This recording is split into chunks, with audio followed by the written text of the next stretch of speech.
கருமேகம் போல நீர் இல்லை, அலைக்கடல் அடங்குமோ?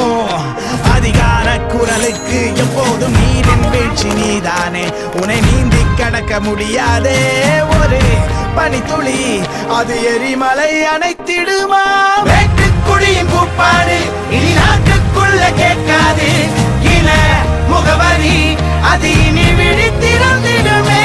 வெட்டுக்குழியின் கூப்பாடு இனி நாட்டுக்குள்ள கேட்காது,